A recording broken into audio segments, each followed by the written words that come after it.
Hello guys, so now we shall be discussing regarding bronchiolitis. Okay, not bronchitis, rather we shall be discussing regarding bronchiolitis. Bronchitis and bronchiolitis are two different infections, right?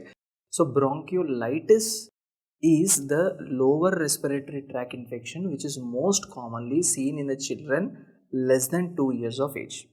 So what are its causes, what is the pathophysiology, right, what is the treatment procedure and diagnosis and all, we shall look now. Okay, so our topic of discussion is gonna be bronchiolitis.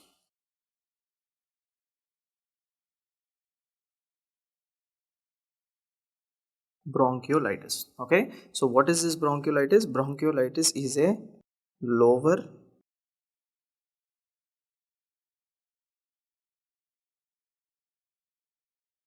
respiratory tract infection.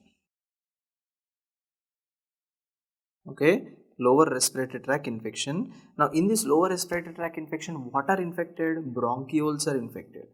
So you also can see inflammation of bronchioles. Inflammation of bronchioles. So what is the age group? Age group is less than 2 years of age. Okay, most commonly seen in the children of less than 2 years of age. Right, so this is the first very important point. And second important point is that what is the most common cause of bronchiolitis? The most common cause of bronchiolitis is respiratory syncytial virus. Most common cause of bronchiolitis is respiratory syncytial virus.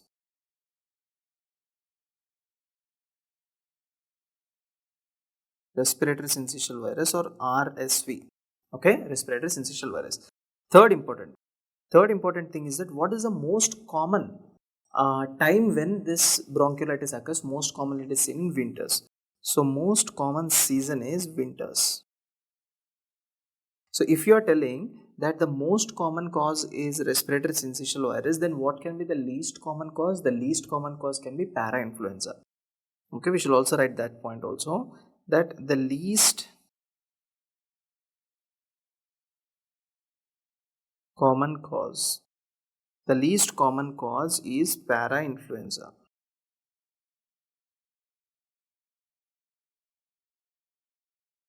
Least common cause is parainfluenza, right? Now, which age group less than 2 years? Why less than 2 years the children are affected? We have to know what are the risk factors, right? So first of all, we shall look at the risk factors of why these age group children are usually affected. The reason why these age group children are less usually affected is the first important thing. If the age is less than 12 weeks, they are at a higher risk of getting this infection. Age is less than 12 weeks, they are higher risk of getting this infection. Second important point is that normally the birth should happen between 37 to 42 weeks of gestation, right? Normally it should happen between 32 to 42 weeks of gestation. So this kind of pregnancy, you call it as a term pregnancy. Term pregnancy. Anything that is falling before 37 or anything that is falling after 42, anything that is falling before 37, you call it as a preterm pregnancy or preterm delivery or a preterm baby. So what is the other name for a preterm baby? Premature baby. Why are you calling it as a premature baby? Because this is the time where before 37 weeks, the baby is not fully developed. The lungs are not fully developed. They are very weak. The immune system is also not fully developed. So at that time, if there is if a mother is giving birth to a baby, let us say 25 weeks or let us say 32 weeks, let us say, right? So what is going to happen is that the baby can attract more and more infections. So the baby is more prone to a lot of infections, and one of them is this respiratory syncytial virus infection, right? So preterm delivery is a very, very important risk factor. So exactly in your books, it is given the exact period is less than 32 weeks. Less than 32 weeks of gestation. Next, third important. What is this third important thing? For example, by birth itself, if there is any problem to the heart, any congenital heart defects, or by birth itself, there is any kind of lung diseases, right? So even in that condition also, the baby is at a higher risk of developing this bronchiolitis, right? So any kind of congenital heart problem, or any kind of lung disease. So this can lead to this thing, right?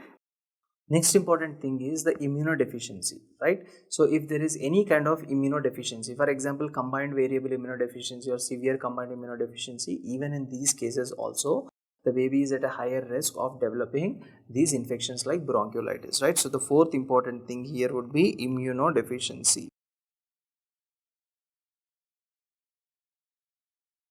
Immunodeficiency. Right, now let us look at what is the pathophysiology. Once the virus enters, right, the viral RNA, once it enters into your upper respiratory tract, what can happen to the baby, right? How the infection can start and what are the other things that can happen to the baby, we shall discuss right now, right? Now, first of all, for that, let me draw the upper respiratory tract along with the nasopharynx and all, right? So all of you look here.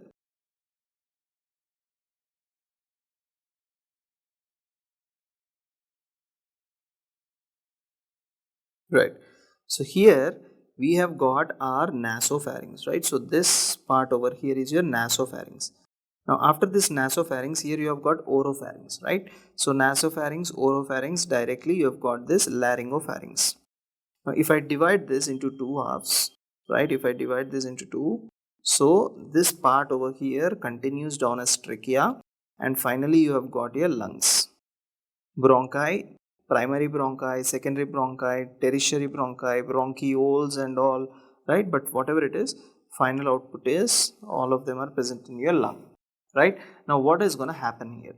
What is going to happen is that, for example, respiratory syncytial virus. So this is the RNA and this is the respiratory syncytial virus, right? So whenever this virus, through the nasal droplets or whatever it is, whenever this virus enters into your mucosa, what it is going to happen, what it is going to do, is that, first important thing, right, this is a child of less than 2 years. The immune system is also very weak. So when the immune system is very weak, the level of IgA in his nasopharynx, in his saliva, within the saliva we have got secretory IgA. So the level of IgA within his saliva is also very less. So when the level of IgA is very less and when the infection is very high, then obviously what will happen? The bacteria starts colonizing, the virus starts colonizing here, right? So the virus starts colonizing like this. Now actually viral colonization happens within the cells, but for you to understand, I'm just vaguely telling you that it happens in the nasopharynx, right? So this excess amount of viral RNA, whatever is there, so it enters into your upper respiratory tract, and from there it enters into your lower respiratory tract. Now in the lower respiratory tract, what is the picture? What is the picture is that, let us say this is a bronchiole, and these are the epithelial cells of the bronchiole, right? On both the sides you have got the epithelial cells. Now where is this virus? So this is the virus that has entered here. Now what will happen is that by a process of endocytosis, this virus will enter into your epithelial cell. Now once after entering into your epithelial cell, what will happen? This virus, using your own genetic material, using your own proteins, this virus starts to replicate. So what will happen? Many viral particles are produced, right? Now what will happen with these viral particles? These viral particles will destroy this cell, right? I already told you, any kind of virus, once it enters into your respiratory tract, they destroy the cells and they lead to necrosis of the cells, right? So what has happened overall? What has happened is that now finally this cell has undergone necrosis. So this cell has undergone necrosis. So this is a necrotic cell. Now from here, the viral will make a hole and it will enter into an adjacent cell. In the same way, in the adjacent cell also it starts multiplying. And from here the virus enters into another adjacent cell. So in this way, from one cell to another cell, the infection keeps on spreading, and the concentration of these virions, the virus particles, the viruses, they keep on increasing. The number of viruses also, they keep on increasing. Now when all these things are happening, obviously your immune system will be altered, your immune system will be triggered, yes or no? So there is a start of your immune system. So what is going to happen is that the first cells which will come here are your nature killer cells. Okay, so these are your NK cells. What these nature killer cells do? These nature killer cells, they release some kind of chemicals. The character of these nature killer cells is that they mainly kill down the cells which are affected with the virus. So they mainly kill down the virus infected cells. It means they kill down this cell, they kill down this cell. So virus infected cells are damaged. Now, not only nature killer cells, even macrophages also will come there, right? So let us say there are also, I will write down all these things, don't worry. There are also macrophages here. Now what these macrophages do? These macrophages, they start releasing a lots and lots of chemokines or lots and lots of cytokines. Lots and lots of cytokines. And what these cytokines will do? What these cytokines will do is that, for example, let us say we have got a blood vessel over here, right? And what these cytokines will do is that these cytokines will cause vasodilation of the blood vessel. Okay, so whenever there is vasodilation of the blood vessel, what is happening? There are gaps in between these blood vessels. Now through these gaps, what is going to happen, guys? Through these gaps, lots and lots of proteins, lots and lots of immune cells in the sense lymphocytes, right, eosinophils, right, neutrophils, and more macrophages. So some additional army it is bringing, right? So lots and lots of immune cells, lots and lots of proteins, lots and lots of fluid, it gets entered into these bronchioles and they stay within the bronchiole and they start the infection there, right? So this is a lot of fluid here. Now what is happening because of this excess amount of fluid within the bronchiole? Now just look at this picture over here. Let us say this is alveoli. Okay, now right now patient is having excess amount of fluid over here. Not only fluid, there is a lot of black color things which I'm drawing. This is the necrotic cells, right? Necrotic cells are also there. And when all this infection is happening, I already told you in my previous lectures that here within the bronchioles everywhere you have got some special types of cells, and these cells are called as goblet cells, right? So right now what is happening when this kind of infection is happening? Don't you think goblet cells are also activated, right?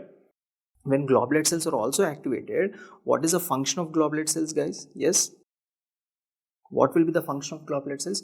They keep on releasing mucus. So excess amount of mucus is released here. Now a third thing has also got added up. Already there is fluid, there is a lot of debris, there are a lot of let us say viral particles, there are a lot of immune cells. Adding upon that, there is also mucus. So what is happening overall? Overall, all the structures which I have mentioned right now, together they formed a plug. This plug is called as mucus plug.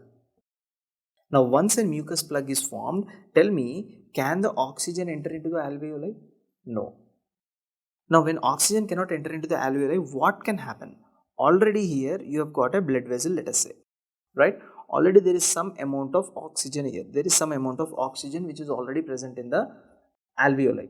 Now as there is no entry of further oxygen into the alveoli, into the alveolar space, what will happen is that in a gradual time, the oxygen whatever is left over within this alveolar space, that will get emptied into your capillary.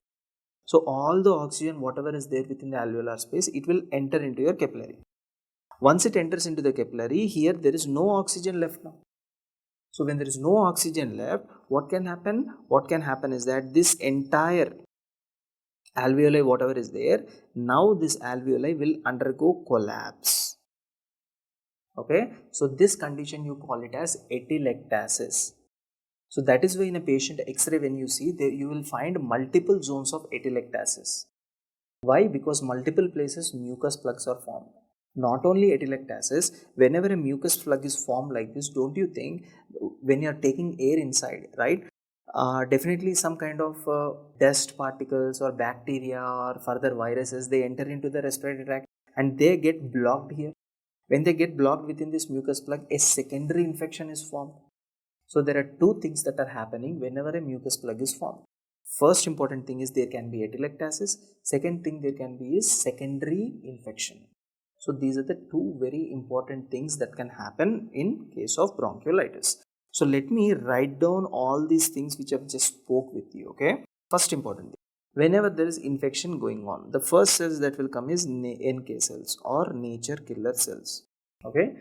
What these nature killer cells we do? I told you, nature killer cells will kill down the virus virus infected cells. This is the first important thing, right? And second important, what is the second important thing is that these immune cells, there are furthermore immune cells coming, and I told you they release chemicals called as cytokines which will cause vasodilation. So these immune cells, let us say macrophages, right, they release something called as cytokines. And what these cytokines do? These cytokines will cause vasodilation. Vasodilation of what? Vasodilation of blood vessels. So whenever there is vasodilation of blood vessels, what are the things that gonna come? First important thing, further more immune cells will come. Further more immune cells will come. Not only that, proteins are also gonna come. Right? Second important thing. Third important thing is fluid will also enter the lungs.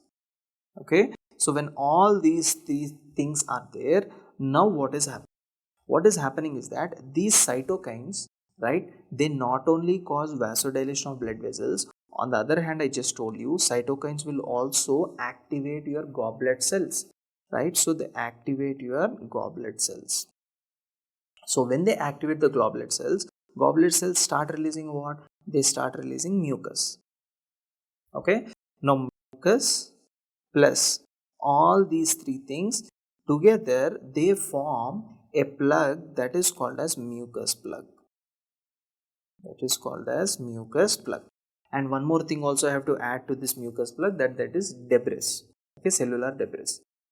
Now, what is happening with this mucus plug? Now, what this mucus plug will do? This mucus plug will lead to two important problems. What are those two important problems? The first important problem is that within this mucus plug, right? Actually, there are three important problems. I will tell you the third one later on, but let me cover up these first two which I have already told you. So the first two are, the first important problem which you see here is atelectasis. Atelectasis. Second important problem is secondary infection. Secondary infection. And the third important problem which you would encounter here. What is this third important problem? This is very, very important. Just look at the picture which I am drawing here. This is a bronchiole, let us say, and this is the alveoli, right? Now patient is having a mucus plug here, okay, and there is a mucus plug here, right? Now what has happened? The opening into the alveoli, right? The bronchiole getting opened into this alveoli, this opening has become narrow, yes or no? But normally, whenever you are inspiring the air inside, the lungs are expanding. What do you mean by lungs are expanding? Each and every unit in the lung is also expanding. It means the bronchioles are expanding because there are bronchiolar smooth muscles, and not only that, even these alveoli are also getting expanded. Now, when there is expansion like this, very easily the oxygen can enter inside the lung. So there is oxygen inside the lung. Okay. Now, when you exhale, your lungs are becoming small, they're contracted, they're compressed. Now, when they're compressed, what is going to happen? Look at this picture. When they're compressed, so this is how the alveoli will become. So this is how the alveoli becomes when they're compressed, right? So this picture is a picture during inspiration. This picture is a picture during expiration. So during expiration, what is happening? The pressure, with the help of this pressure which is impended upon these bronchioles and all, what is happening? The entire alveolar system, the entire lungs are getting compressed. Now when they are getting compressed, don't forget about this block. Already there is a mucus plug here, right? When you are inhaling the air inside, the lumen is getting very much wider, air is entering inside. But when you are exhaling air inside, the lumen is getting narrower, right? But still there is a mucus plug inside. Now because of this mucus plug, the lumen has become completely narrower, completely closed, as you can see in this picture. I hope you're understanding what I'm trying to tell you, right? Now because of this, what is happening? Can the air exit out? No. So whenever you are taking air inside, always and always the air is getting accumulated within the lungs, but from the lungs, can the air get out? No. So every time when you are taking air inside, some additional amount of air is getting accumulated within the lungs. So this additional amount of air in all these alveoli, what it is going to do, it can hyperinflate the lungs. So the third important thing which you can see is hyperinflation. Hyperinflation. That is the reason why patients who are having COPD, the lungs are hyperinflated. Why? Because every time they take the air inside, while exhaling, some of the air is left and only little bit of air is gone outside. So air is getting trapped within the alveoli. So that is why if you see the intercostal spaces between the ribs are very wider in case of COPD. If you want to look at, you can examine the patients in the hospital that their intercostal spaces are very wide, and even their entire chest circumference is like a drum, right? So these are some of the important things which you can see. One is secondary infection, another one is atelectasis, and the next important thing is hyperinflation. Apart from this, are there any other symptoms which the child exhibits? Yes. What are those symptoms? The first important thing, when sufficient amount of oxygen, and yeah, by the way, in these children, let us talk about this mucus plug. Right, in these children, there is a mucus plug that is formed. Right, here there is a lot of fluid, lot of proteins and all, but finally there is a lot of mucus that is deposited here, forming a mucus plug. Now all of you know the oxygen is not entering, right? So oxygen cannot enter inside. When oxygen cannot enter inside, the carbon dioxide here also cannot enter into the alveoli. Yes or no? Right? Now, when oxygen cannot enter into the pulmonary capillary, within the pulmonary capillary, the levels of oxygen in the blood are reduced. So, can I tell patient is having hypoxemia? Patient is having hypoxemia. Second important, the carbon dioxide which is accumulated here, can it go out? Carbon dioxide also cannot go out. So what is happening? The levels of carbon dioxide within the blood are increasing. So this condition you call it as hypercapnia. Hypercapnia. So what is happening when there is hypercapnia? That is when there are excess amount of carbon dioxide levels, this excess carbon dioxide levels will join with the water that is present in your blood.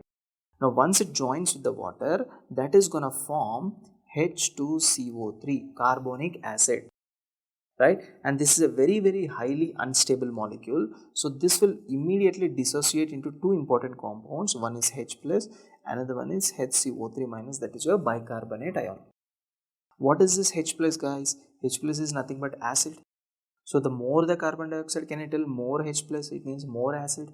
So right now in this patient, the first important thing which I will see is respiratory acidosis.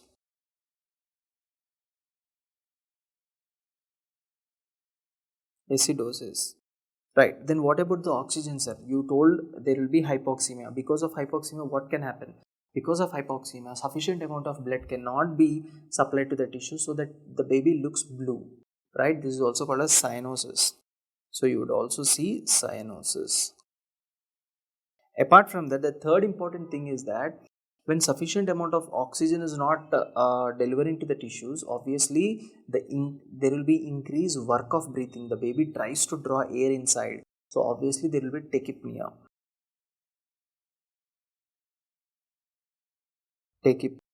And fourth important thing, very important feature, is nasal flaring.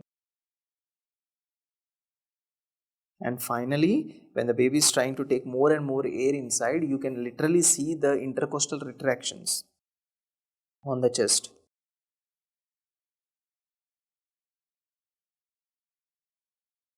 Intercostal retractions. These are some of the very important features which you would see. Now, after looking at these features, what do? Obviously, you will see what kind of infection the patient is having. So, immediately what you do, you order for a chest X-ray. Okay, AP lateral wave. Now, in this chest X-ray, you would find some interesting things. The first important thing is that here the bronchi are inflamed. Right, when there is an infection in the bronchi, there is a lot of fluid within the bronchioles, I told you. So when there is a lot of fluid within the bronchioles, don't you think the bronchioles will swell? So even on the chest X-ray also, you can see peribronchial thickening. Peribronchial thickening. Okay, so apart from this peribronchial thickening, what can you see? When you look at the X-ray also, you can see a hyperinflated lungs. You know why now? Hyperinflated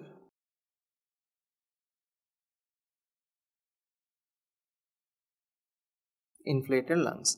Third important thing is that there is a lot of infection over here. So don't you think infection here might have also spread to the interstitium?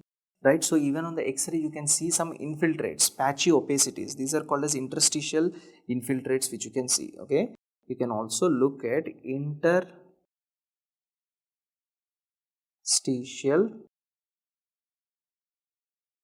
infiltrates. Apart from this interstitial infiltrates, another important thing is atelectasis. So what if someone asks you, what are the chest X-ray features which you see in a patient with bronchiolitis? So these are the 4 important features which you have to mention them. And by the way, coming to the treatment part, I already told you.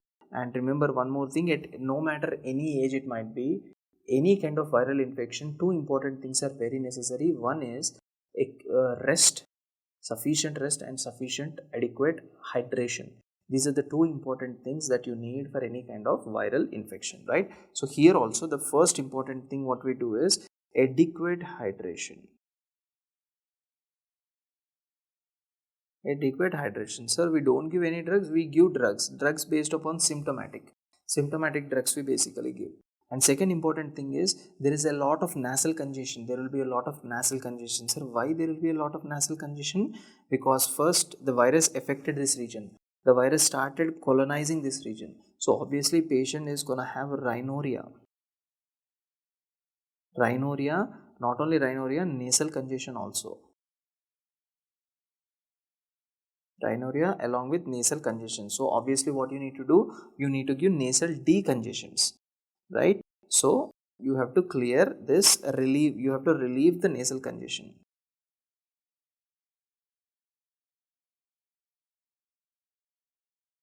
Nasal congestion relief.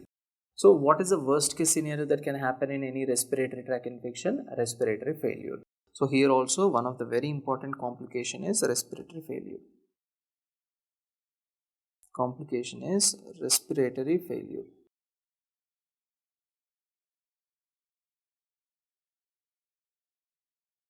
Respiratory failure can happen, right? So this is all I want you to know here. Just once again regarding this pathophysiology, I know you're finding it a little bit difficult to understand this pathophysiology. So let me, just brush up your knowledge on this pathophysiology, guys. Regarding this bronchiolitis, the first important thing is the age group. The age group is less than 2 years, right? Most common cause is respiratory syncytial virus. This is the most common cause. And the season is winters. This is the place when you see, and para-influenza is the least common cause. Okay, next important, what are the risk factors? The risk factors are if the age is less than 12 years. This is one of the very important risk factor. And next important risk factor which you would see here is preterm delivery, less than 32 weeks, because lungs are not properly formed that time. Congenital heart or lung immunodeficiency. Now coming to the pathophysiology. First, the virus enters into the respiratory tract. Once the virus enters here, it starts multiplying, right? And it is going to cause 2 important effects. One is called as rhinorrhea, another one is called as nasal congestion. Now, once the virus enters into the lungs over here, right? This virus is gonna multiply by a process of endocytosis. This virus is gonna enter into your cells and it keeps on multiplying. It's viral genetic material. Now once it keeps on multiplying this viral genetic material, the entire cell is dead. It becomes necrotic. Now leaving this cell, it will move on to the next cell. So in the same way, from one cell to another cell, it keeps on damaging the cells here, the cell integrity and all. So in the meanwhile, the nature killer cells, they enter inside, and these nature killer cells, they mainly damage the virus infected cells. So when the virus infected cells are damaged, obviously necrotic debris will be there. Adding upon that, these immune cells which are present in here, the lymphocytes it might be, or cytokines, the macrophages it might be, right? So these are the macrophages here. Macrophages it might be, whatever it is, they release cytokines. Cytokines cause 2 important things. One is they vasodilate the blood vessels so that more and more army comes in, And the second important thing they do is they stimulate your goblet cells. So let us say that, see, these are your goblet cells. So they keep on stimulating your goblet cells, and these goblet cells, they release what? Mucus. So overall what is happening? When the vasodilation is happening, obviously immune cells are coming, proteins are coming, and fluids are coming. So all these things are coming. Along with all these things, the mucus is also already there. So together they form what? Mucus plug. When the mucus plug is formed, three important things I told you: secondary infection, atelectasis, and hyperinflation of lungs. Okay, so this is all the pathophysiology which you need to know. This is all regarding the bronchiolitis. Thank you so much for watching my video, and goodbye.